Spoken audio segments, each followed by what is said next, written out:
6 people remain unaccounted for following the collapse of a bridge in Baltimore in the early hours of this morning. The Francis Scott Key Bridge was struck by a container ship known as the Dali, which issued a mayday call before losing power and veering off its intended course. Officials say the ship had also lost propulsion and dropped its anchors before the crash. 2 people were rescued from the water following the catastrophic collapse. One is in a very serious condition, receiving hospital treatment, while the other is not injured. All Baltimore port traffic has been suspended until further notice as the search and rescue operation remains underway. In the last couple of hours, President Biden addressed the nation about the tragedy, saying the search and rescue operation was their top priority and that federal government would fund the rebuilding of the bridge.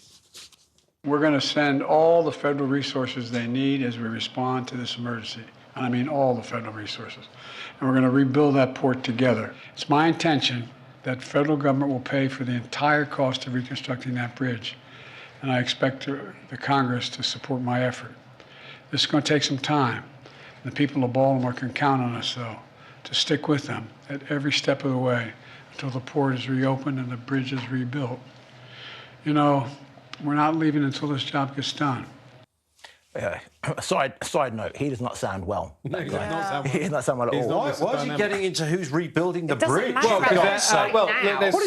There's so much to unpack here. I mean, first of all, it's a stunning, it's unbelievable footage watching that bridge collapse. And it does sound like the cargo ship wasn't at fault. They had a sudden loss of power. I thought it was some kind of crazy, careless captain. Secondly, you know, when you think about the economy, you forget issues like this really do affect the economy. You could see American inflation go up. This is a huge, major port that's been closed overnight. The third reason why the federal government's rebuilding it is because there's an election in November. Agreed. And finally, Hammersmith Bridge in London hasn't been touched for 5 years. President Biden, please come to London and sort out Hammersmith Bridge. Bits are falling off. I lived in the UAE for many years, and it didn't take months or years to build things over there. You can have a bridge built over the course of 3-4 weeks. So I'm hoping that he'll call up the sheikhs and get them to come over and sort it out for them, because that'll be done much quicker. I think slow building infrastructure slowly is a problem that's uniquely British. Unfortunately, It's we take unbelievable. too long, and it costs too much money because we have all these consultants that we end up,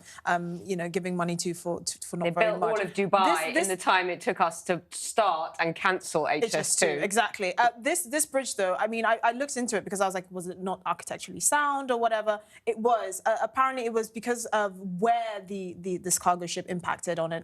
Apparently, it just completely collapsed the structure, and that's the reason why this happened. I do think the heads will roll, because I think the amount of time that it's taken to actually address this emergency, and there's still the rescue operation is still going. I think there is something to do with the actual personnel on the ground and some sort of negligence there. Obviously, the cargo ship was in distress, and they did say that, but I actually think there's a wider conversation about kind of. Well, I gather personnel. some people were saved because the people on the bridge heard the mayday call and stopped the traffic. That's right. Yeah, There are some heroic stories coming out of this terrible incident. It actually makes you think it's amazing that things like this don't happen more often. Yeah. I mean, we have huge bridges around the world. We have really, really precarious kind of death-defying structures. We have glass towers all over the place. Well, we're in one right now. And it just makes you think these kind of, not natural disasters, but these man-made natural disasters don't happen very often. Well, it's like the tanker getting stuck in the Suez Canal. It's back to my point about the economy.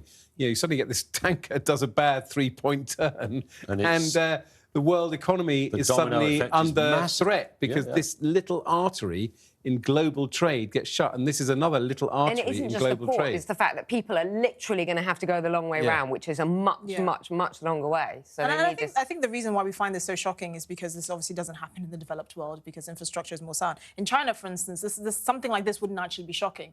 You know, the kind of shoddy materials they use to build houses, bridges, trains, all of those things. I mean, this happens on a regular basis. We just don't know because the CCP covers it up. But for something like this to happen in the US, and the footage, which is so horrific, of just it's like a house of cards, basically.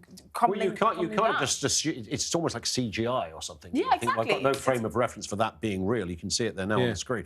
It just looks extraordinary, and there clearly has been some loss of life. There are 6 people missing so far. But actually, the we hope they can, the state of American reduce. infrastructure is a big debate. It is crumbling. It hasn't had a lot of investment. And actually, we can't be complacent in the developed world. Remember that Italian bridge that collapsed? I think people were killed. But Vaizey, out of the do you think it's going to have the same effect as the Suez Canal? The Suez Canal was 10 billion a day was being lost, but the whole world uses that. This may affect the US. I don't think it's going to have a global effect for us over here. Well, you never know. I mean, I don't know what the figures of the trade that comes out of a Baltimore port, but it's a big working port on America's East Coast. And if you think it takes only 6 hours for a lot of the stuff going through it to be processed, and in many parts of the world it takes like a week or two, so the turnover is huge. Yeah, but I don't think for the global economy, I don't. But the massive, there's a massive. The Suez Canal is used by literally like 2/3 of the world's trade. That's understandable. How many people are using the Baltimore? We're not getting stuff directly through there. Okay.